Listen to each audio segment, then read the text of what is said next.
tema da independência molda o mito de origem do Brasil. Evoca heróis nacionais ao reverenciar a habilidade política de José Bonifácio e exaltar o caráter varonil de Dom Pedro.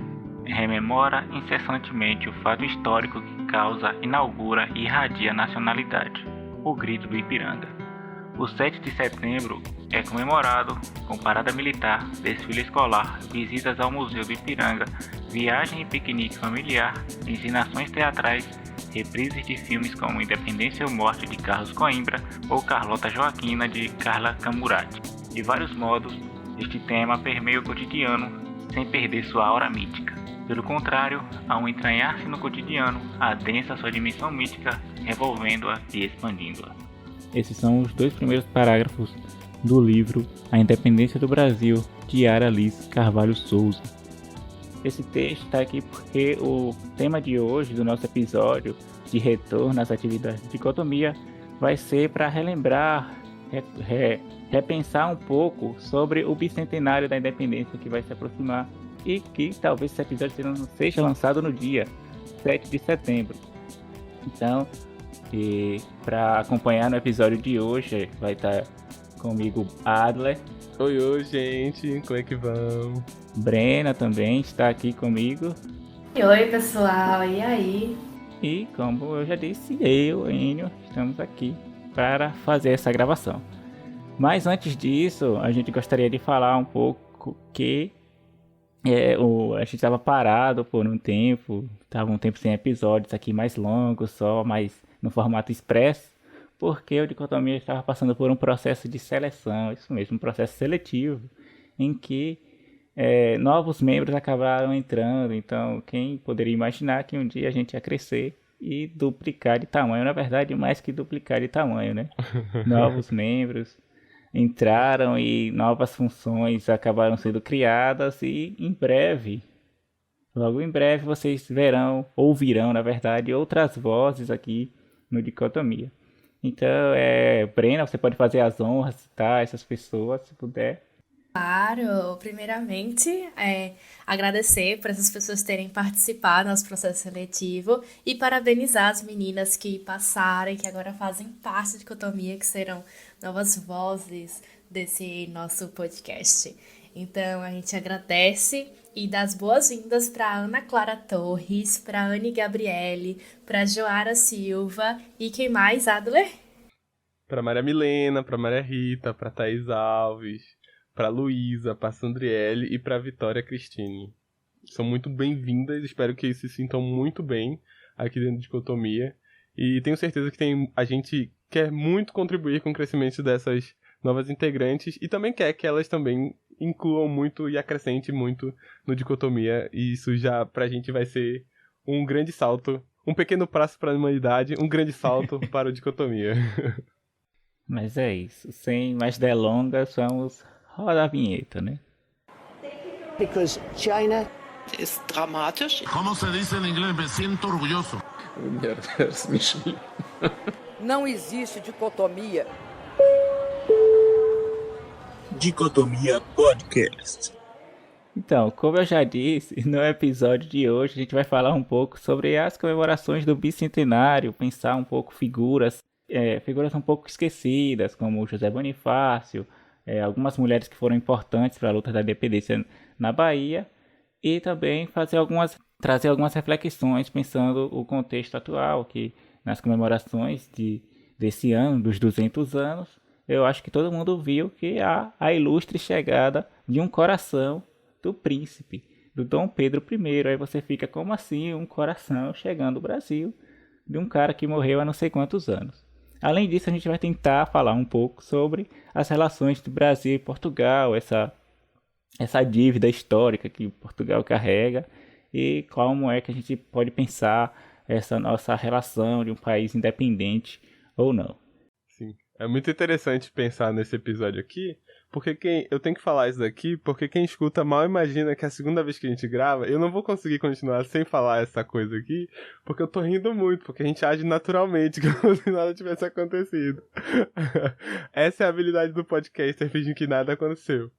Mas dito isso, porque eu tava com muita vontade de rir enquanto a gente repetia as coisas que a gente tinha acabado de falar há 10 minutos atrás, Mas dito isso, é muito importante pensar esse episódio, principalmente num nível de que a gente vai tentar, como o Enio já bem colocou, a gente vai tentar refletir e vai tentar pensar sobre os mitos que são criados, né? As questões que são colocadas no livro, e muitas vezes a gente estuda e acaba aprendendo durante o nosso ensino médio, ensino fundamental, muitas vezes até na universidade, mas isso que acabam sendo muito reduzidas, acaba a gente vendo matérias sei lá, no Fantástico, no jornal, na revista, que acabam sendo, inclusive, muito alegóricas, e a gente acaba criando esses mitos, assim, inclusive sobre a própria figura do personagem que, digamos assim, central da nossa independência, que é o Dom Pedro I.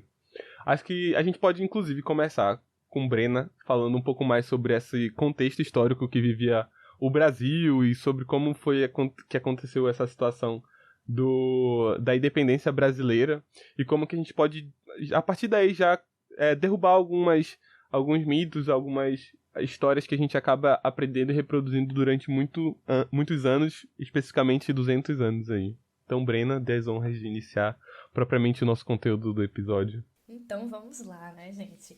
Essa história praticamente todo mundo conhece, todo mundo já sabe. É aquela historinha que a gente aprende lá no nosso ensino fundamental 1 e vai acompanhando ao passar dos anos e que acaba sendo um pouco repetitivo. Mas eu não vou ficar repetindo muitas coisas, eu só vou trazer mesmo esse contexto mais geral, histórico, para a gente poder conseguir entender alguns outros aspectos e para poder entender um pouco mais sobre o bicentenário, né? Então, acho que um dos primeiros pontos que a gente tem que trazer aqui é que houve uma elevação de status do Brasil antes de 1822, né? Que foi quando ocorreu a independência oficial do Brasil.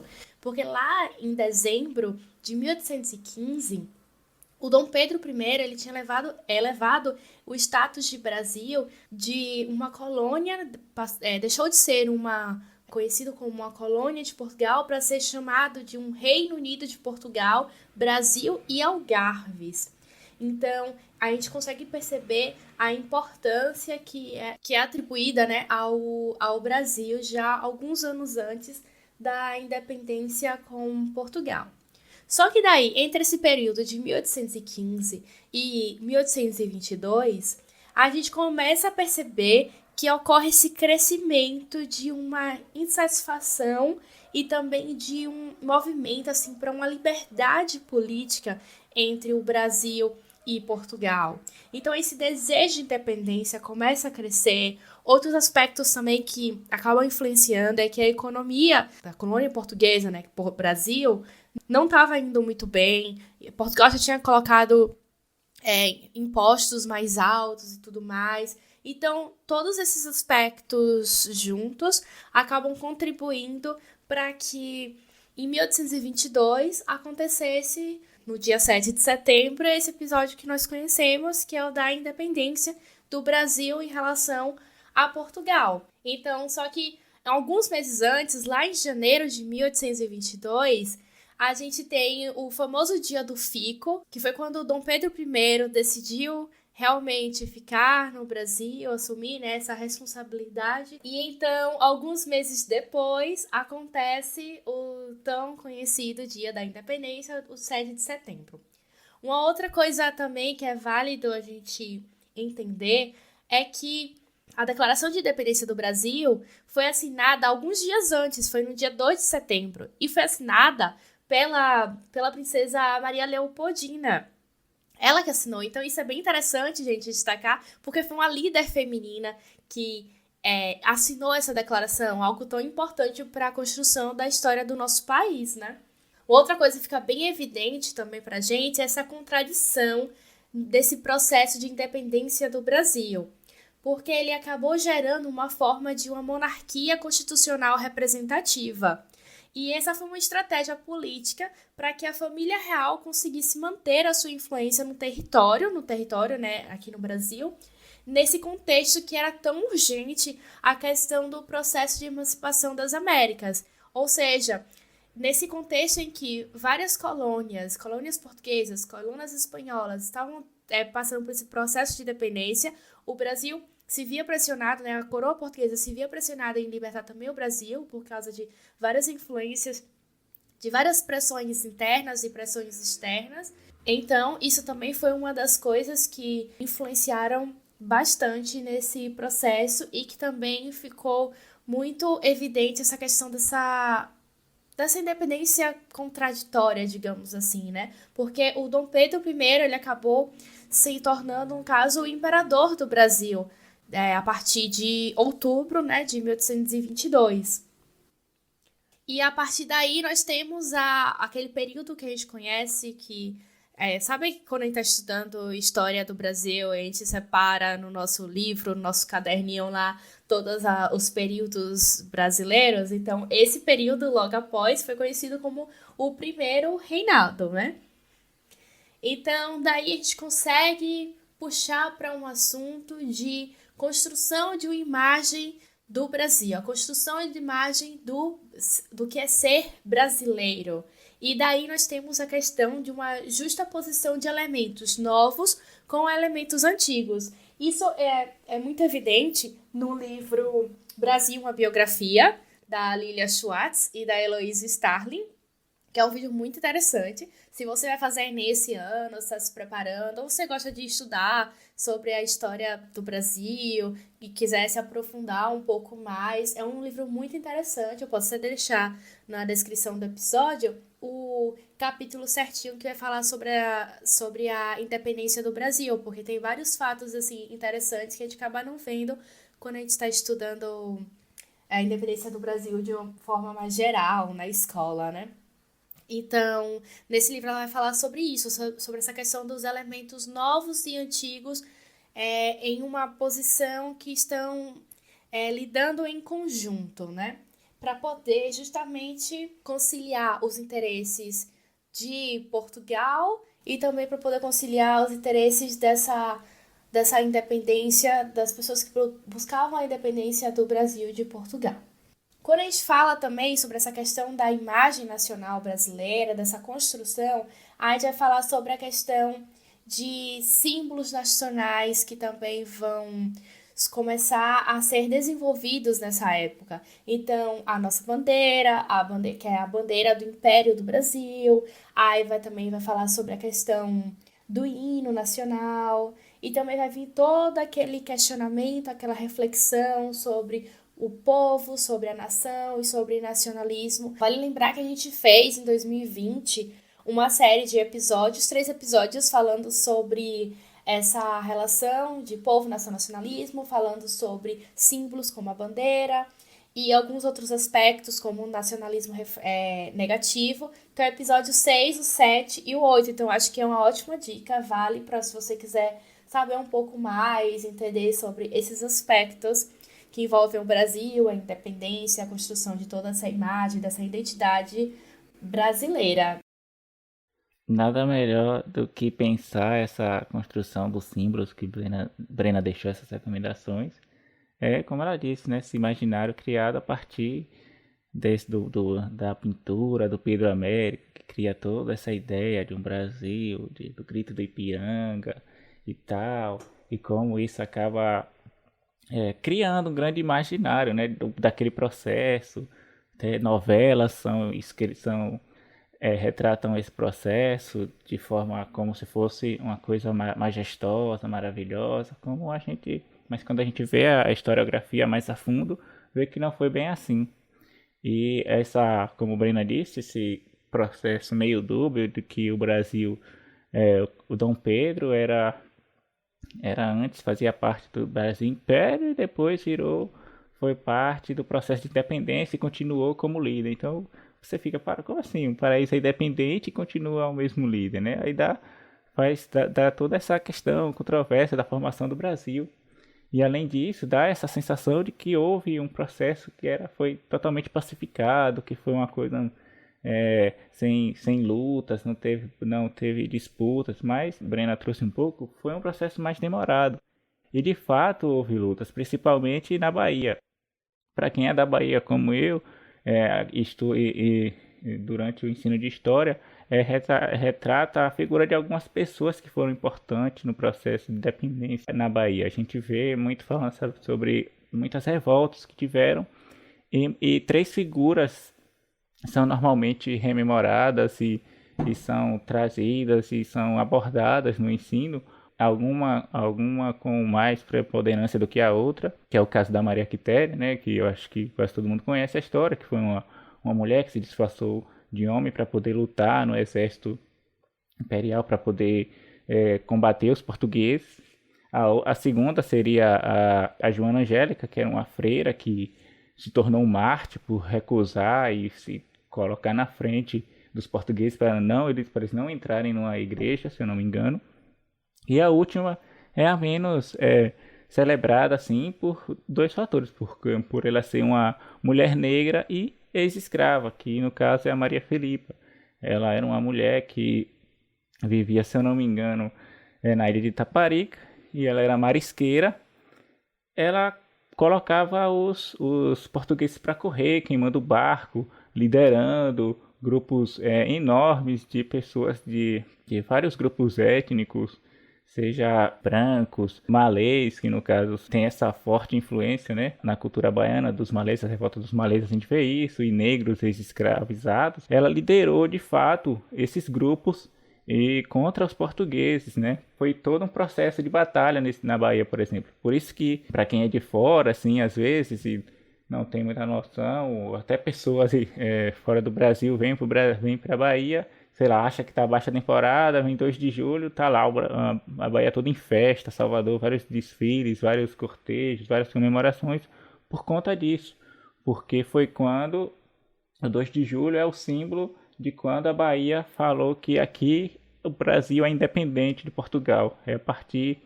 Nesse dia a gente se tornou, Portugal não tem mais ligações com o Brasil, e por isso que existe a independência do Brasil na Bahia no 2 de julho, porque foi quando começou a independência do Brasil. Por isso que muitos textos vai trazer isso, que a luta de independência começou na Bahia por conta desse processo. Mas há várias versões que a gente pode interpretar isso. Essa é uma delas. Algumas figuras, além da que eu trouxe, que acabam sendo influentes nesse processo de independência, e às vezes a gente não fala muito, são figuras controversas que tiveram ao lado do Dom Pedro, ou que acabaram influenciando esse processo, né? Eu acho que Adler preparou uma coisa mais específica sobre isso, ele pode acabar adentrando nessa questão. Tipo, a figura controversa de que Enio tá falando, vou adiantar o nome, é de José Bonifácio. Acho que ele aparece citado em muitos livros do ensino médio, fundamental, mas aparentemente poucas pessoas lembram da figura dele como ator, como o que fez durante esse período. E, enfim, eu vou tentar puxar um pouquinho a sardinha aqui para as relações internacionais, algo que a gente super odeia aqui nesse podcast. A gente nem gosta de falar de relações internacionais, por isso a gente criou esse podcast. E aí a gente tentar buscar um pouquinho sobre essa ação da independência e relações internacionais do Brasil. E no caso, o personagem central, um personagem que a gente precisa de fato citar, é o próprio José Bonifácio. Nesse sentido, a gente pode retomar um contexto histórico a nível internacional. Era que a gente vivia numa época em que a gente estava praticamente vivendo a Revolução Industrial. Havia uma disputa muito grande entre França e Grã-Bretanha, tendo prevalência dessa segunda, da Grã-Bretanha, com navios, enfim. Então, tinha um cenário muito favorável para independência nas Américas, assim, de modo geral. Não à toa, se a gente for procurar o histórico de independências ao redor das Américas, assim, é justamente nesse período, assim, vai uma atrás da outra. Primeiro, me recordo do Haiti, acho que é o primeiro aqui das Américas, e depois vai um atrás do outro, cada um se tornando independente e declarando, pelo menos, a sua independência. Nesse sentido, é importante falar isso, porque acaba se moldando um cenário internacional dessa forma que o Brasil é favorável para o Brasil declarar independência também. Mas não só de cenário internacional vive o Brasil. Nesse sentido, a gente precisava de todo o cenário interno do que estava acontecendo, do que Brena, em certa medida, deu já a introdução ali desse episódio. E o que estava acontecendo era exatamente um Dom Pedro, que estava sendo acompanhado de José Bonifácio, um cara que era extremamente influente na monarquia portuguesa, era brasileiro, né, de fato, e nesse sentido acho que é uma figura deveria ser uma figura muito mais importante com relação à independência do que o próprio Dom Pedro. Sempre ele rodando, era um cara muito inteligente, era um naturalista, era também político na época também. E mais importante do que isso, talvez ele era chanceler. Ele foi o primeiro chanceler do Brasil independente. O último do Brasil como reinado e o primeiro como reino de Portugal, né? Reino Unido de Portugal. E o primeiro como Brasil independente.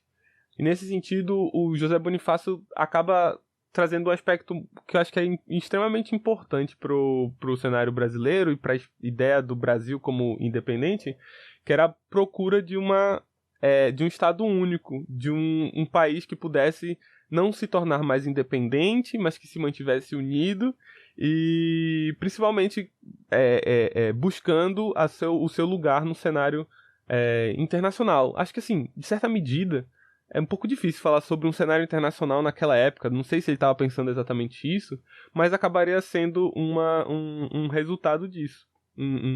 Uma consequência da ação do Bonifácio.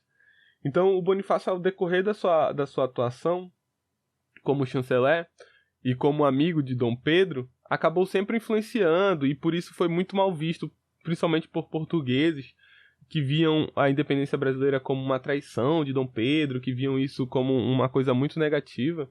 Então, José Bonifácio acabou sendo muito, muito importante nesse processo de independência.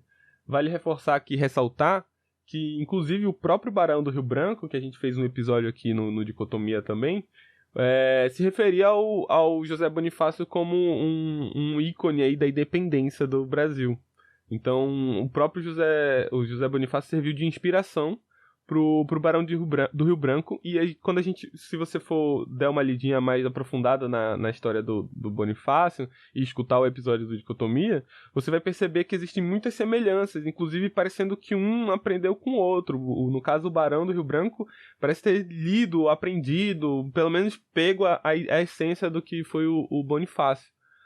E o Bonifácio, além dessa característica que acaba se perdurando até o próprio Barão, e posteriormente também, acho que tem muito dessa questão estadista, da questão independente, que se encontra inclusive na Constituição de 24, impossibilita a dependência do Brasil a Portugal.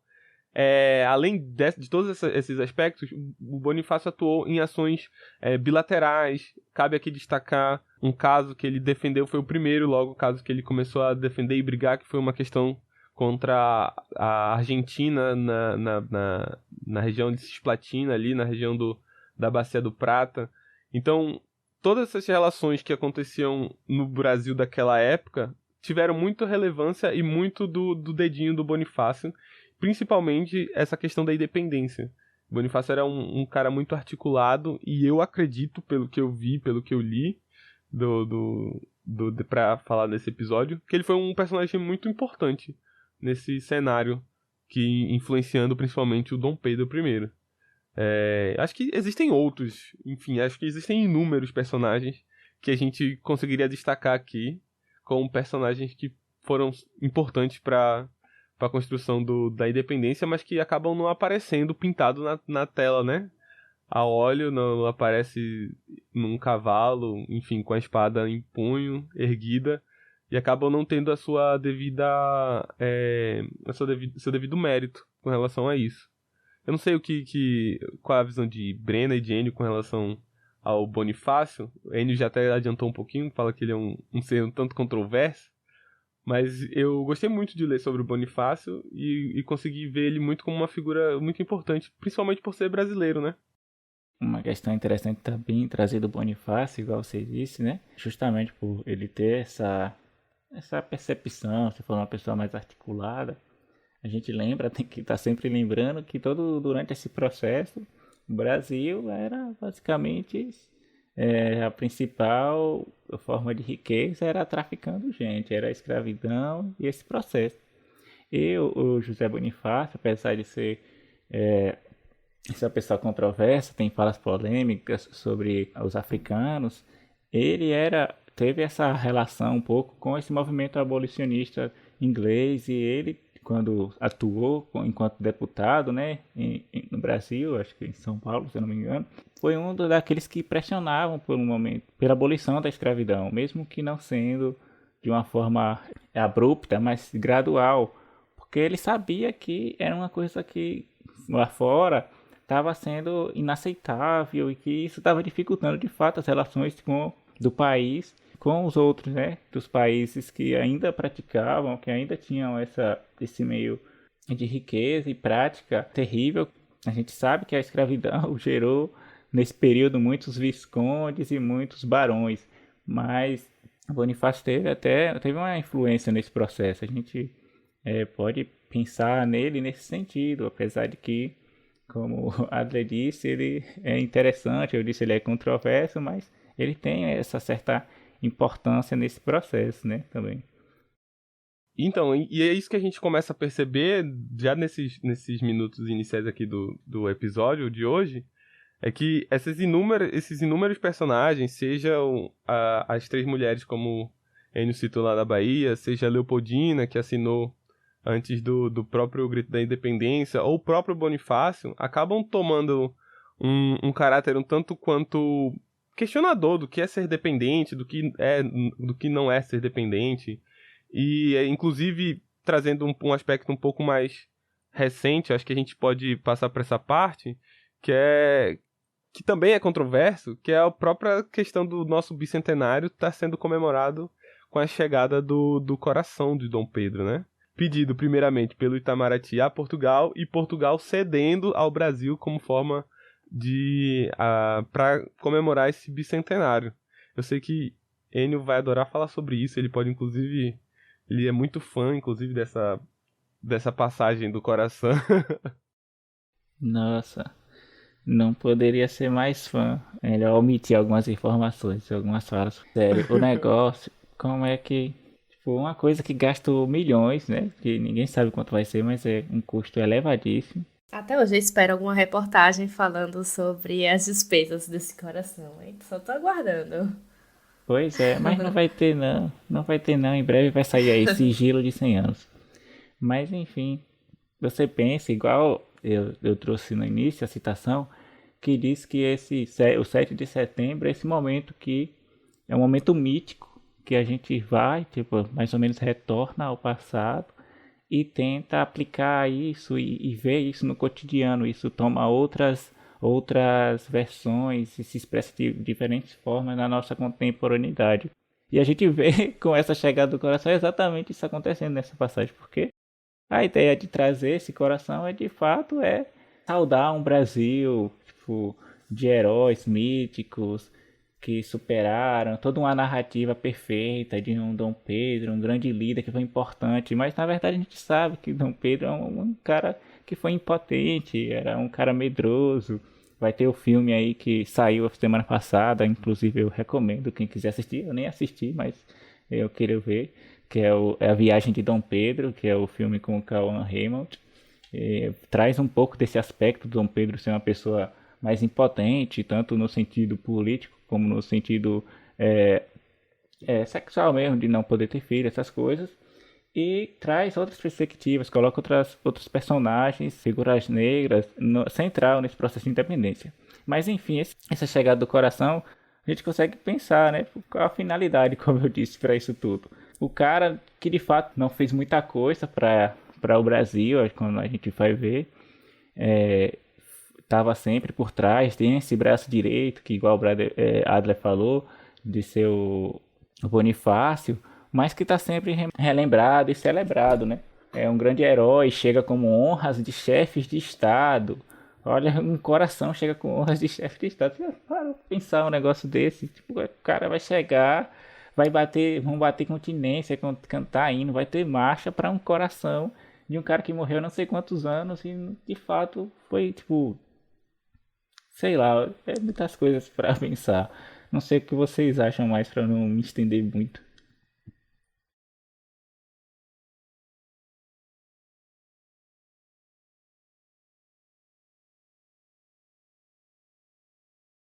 Por isso eu acho, né, super importante essa questão de ter esse dia mesmo para poder usar para reflexão, para pesquisas, mas sobre todas essas questões que envolvem a história do nosso país, né? A história da independência do Brasil em relação a Portugal, porque são imagens que são construídas quando você fala sobre essa questão do Dom Pedro, né? Vem logo a imagem daquele quadro vem logo a imagem daquele quadro, Independência ou Morte, que ele está naquele cavalo lindo, branco. Nem sei se é branco ou se é preto agora no momento, mas aquela imagem. Deve ser branco. Deve ser. Aquela imagem gloriosa de um dia lindo, ensolarado, e que ele declara a independência do Brasil. Então, a gente tem essa imagem, como também me vem à cabeça a imagem, por exemplo, de Napoleão, porque estudos já foram feitos, historiadores já mostraram que Napoleão era um homem baixinho. Então, quando você vai olhar quadros que retratam Napoleão, tem até um muito famoso que agora esqueci qual é o nome, mas que é um autorretrato dele e tal, e aquela imagem de um homem alto, tanto que o quadro é enorme, homem, sabe, forte e tudo mais. Então vale muito a pena pra gente poder também entender histórias que estão nas entrelinhas dessa história que é contada primeiramente, que a gente conhece e entende desde quando éramos crianças, sabe? Independência do Brasil, um olhar mais decolonial. Precisamos. Vem aí. Ainda mais com um governo que acaba reforçando esse ideal de... Enfim, foge muito mais... Eu não quero falar besteira, mas foge muito mais desse olhar decolonial, desse olhar de periferia, e acaba se enganando com um olhar um tanto quanto ocidental, assim, de achar que é ocidental, enfim. Acho isso... acho que só isso daí daria um outro episódio gigantesco, falar só sobre esse aspecto. Mas é bem interessante que Brena falou mesmo, porque realmente eu acho que poderia ser uma data pra gente refletir sobre, de fato, a nossa independência, em que medida ela existe. Inclusive, isso me lembra agora uma propaganda que eu vi na TV sobre não sei se é um quadro ou se é um programa de TV, que independência, pendência, um negócio assim, que vai falar sobre a questão racial, o quanto a gente ainda tem pendência com a questão racial, se eu não me engano. E é exatamente isso, assim. Acho que pendências existem várias com relação a essa questão de relação Brasil e Portugal, com essa relação de independência do Brasil. E com certeza a gente deveria usar a data de forma melhor, se assim posso dizer. Acho que Coração Dom Pedro não quero nem comentar, assim, pra mim não faz o menor sentido. Mas além do coração, essa data também vai ser especial, né, para comemorar o bicentenário, porque vai ter a inauguração, né, do Museu do Ipiranga, que fica em São Paulo. Então, depois de alguns anos dele aí fechado, vai ter essa grande reinauguração, né, e tudo mais. Passou por um longo processo. Até tava vendo uma reportagem um dia aleatório na televisão, e que eles estavam mostrando, né, esse longo processo e tudo mais. Então eu espero que esse museu seja uma porta de entrada para poder contar outras histórias, tipo, não só essa história que todo mundo conhece, mas contar com mais detalhes, com mais riquezas de detalhes, sabe? Porque com certeza tem muitos estudos sobre isso e que precisam ser mais divulgados. Então acho que um museu vai ser uma ótima porta de entrada para isso. Com certeza.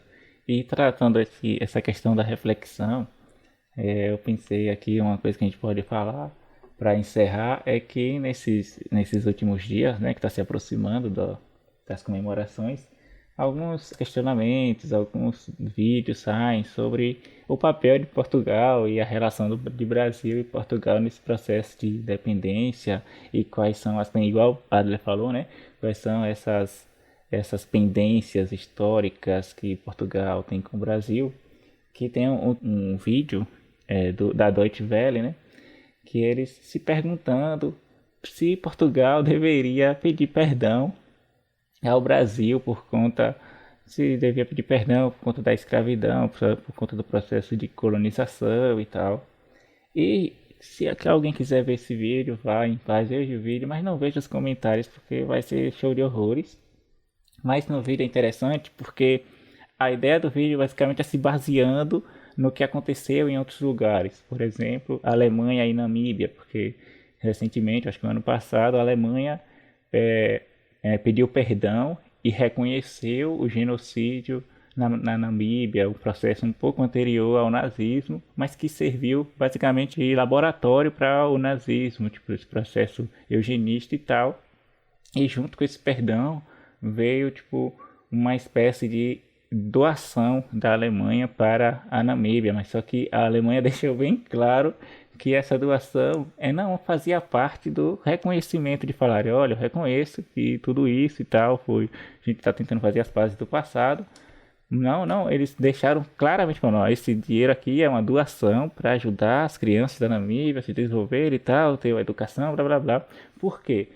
Porque não é interessante para a Alemanha criar um precedente sobre isso. Já pensou se todos os lugares que a Alemanha, que sofreram na mão da Alemanha, pedir e falar, já que você reconheceu lá, você deve reconhecer com a gente também e pagar uma indenização por conta disso. Já pensou? Vai acabar com a economia do país, vai acabar. E além do mais, eu acho que vale a pena pensar, tipo, é claro que é importante que um passo desse de reconhecer, se você dá esse reconhecimento, já é um passo muito grande na história. Você está reconhecendo que naquele passado isso ocorreu e que o reconhecimento disso dá uma sinalização de que isso não deve se repetir nunca mais. Mas o que aconteceu no caso da Alemanha é que houve uma pressão muito grande da Namíbia há anos. E no Brasil a gente não vê isso. Vocês não veem, tipo, o Brasil pedindo para Portugal e tal. E provavelmente não vai ver. E se não tem também, se fosse para pedir indenização, não tem nem como Portugal indenizar o Brasil, porque Portugal não tem a economia de Portugal. A gente sabe que passou por dificuldades recentemente, não teria esse dinheiro, né, para conseguir indenizar o Brasil. Então fica essas questões para refletir. Não sei o que vocês acham sobre isso, sobre essa questão do perdão de Portugal, se deveria ser. Claro que deveria, né? Mas como vocês acham esse processo? Ah, velho, acho que uma cartinha já falando, não precisava nem de dinheiro, assim, de modo geral, já seria, tipo, um grande passo, já seria uma grande coisa, realmente, assim. Mas é o que você falou, não vai acontecer por honra, por glória, por diversas outras coisas.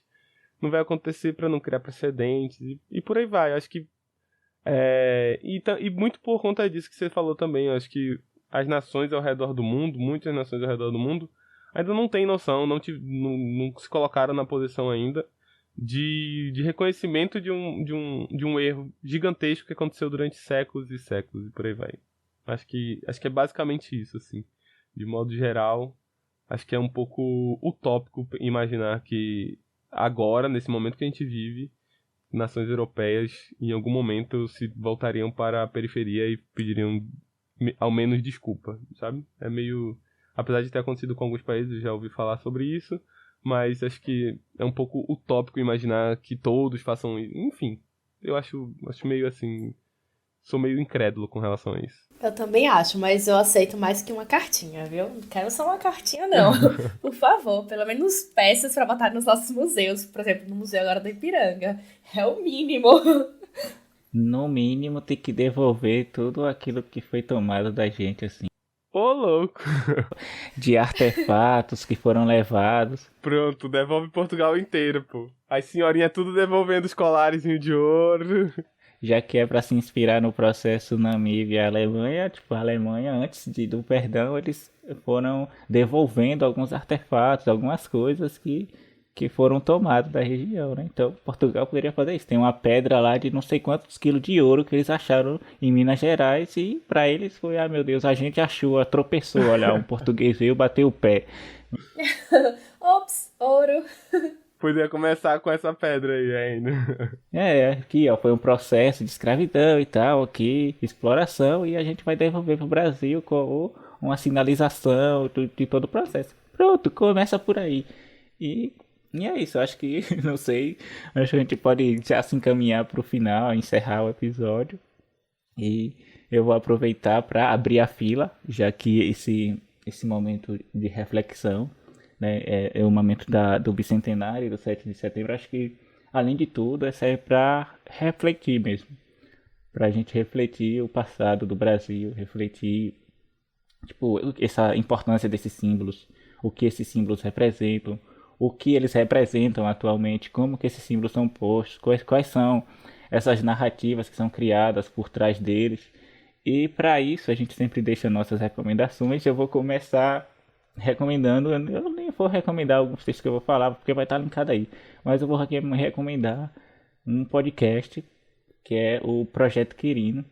É um podcast que está sendo feito em parceria com o repórter, eu acho que é um repórter, o Tiago Rogério, e a Rádio Novelo, que é sobre, foi um podcast especial do mês passado, foi para falar justamente, recordar, rever essa história do Brasil a partir de um olhar mais afrocentrado, pensando, tipo, qual é essa história do Brasil, a gente colocar esses elementos que a gente não vê tradicionalmente, a importância dos negros, como é que essas figuras grandes, esses barões se construíram e ganharam riqueza a partir do que? Do tráfico, como que muitas coisas, tipo o Museu Nacional, o que representava. Então eu acho que é um podcast excelente, tipo, para começar essa reflexão e rever um pouco desse passado e pensar, tipo, cara, isso aqui que a gente vê, tá, tipo, não pode ser assim, não pode se repetir e a partir daí pensar como se posicionar diante disso, né? Então, para mim esse é o principal, para mim a principal indicação desse episódio que eu posso dar para vocês. Eu acho que vai ser a melhor, assim. Eu já citei o filme lá do Cauã Raymond, que eu nem vi, mas de fato esse podcast eu acho que é excelente. Então fica aí, o Projeto Quirino da Rádio Novelo e o Tiago Rogério. E vocês, o que vocês têm pra gente hoje? Bem, eu já tinha comentado, né, sobre o livro Brasil, uma biografia. Eu acho que ele é, assim, essencial para se você estiver estudando para Enem, por exemplo, ou então talvez até para provas de colégio e tudo mais, mas também para você que queira se aprofundar em certos aspectos, em certas partes do Brasil. Eu acho ele muito interessante, é um livro que as pessoas deveriam ter para poder agregar mais conhecimento sobre a história do nosso país.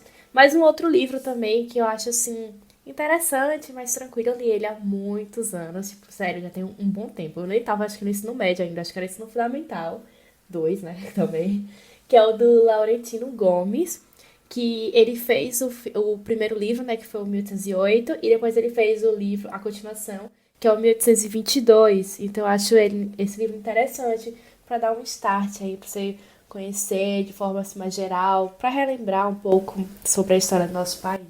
A minha indicação, ela é uma indicação do que eu li bastante para apresentar esse episódio, que é sobre o José Bonifácio. E é um livro que está gratuito, disponível na internet, inclusive pela FUNAG, né, Fundação Alexandre Gusmão. E o título do livro é José Bonifácio, primeiro chanceler do Brasil. É o título escrito por João Alfredo dos Anjos, e é um texto, assim, muito detalhado, muito rico, e que me fez conhecer bastante sobre José Bonifácio e, assim, me interessar bastante sobre a pessoa e sobre a história dele. Acho que é para quem gosta de política externa, sobre história, para quem gostou do episódio do Barão do Rio Branco, talvez vai gostar de conhecer a personalidade do José Bonifácio. Então é isso aí, pessoal. Então, chegamos ao fim de mais um episódio de Dicotomia depois de muito tempo. A gente já agradeceu as pessoas, os novos membros de Dicotomia, mas só fica aí de novo o agradecimento. Muito obrigado por vocês acreditarem no Dicotomia. A gente fica muito feliz de ter pessoas que acreditam nesse projeto e querem fazer parte. E é isso, em breve essas novas pessoas, as novas vozes vão estar aqui falando e vocês vão conhecer melhor os nossos ouvintes. E é isso, pessoal, até mais e ouviram do Ipiranga, ou não. Não se esqueçam de se inscrever nas nossas redes sociais, em todas as redes sociais é @dicotomia_cast. E lembrando, aproveitando que a gente está no começo do mês, também se inscreve lá para receber nossa revista que acabou de ser lançada. Então dá tempo ainda, enquanto você estiver escutando esse episódio, de pegar uma revista fresquinha. Assim, a maior revista que a gente já fez até hoje, então não esqueçam também de se inscrever. Revista, Twitter, Instagram, não esqueçam de acompanhar sempre a gente. É isso aí, olha aí, é sempre cirúrgico, já tava esquecendo, tava queimando essa parte importante, mas fica aí. Até o próximo episódio, pessoal. Valeu! Tchau, tchau. Tchau, tchau.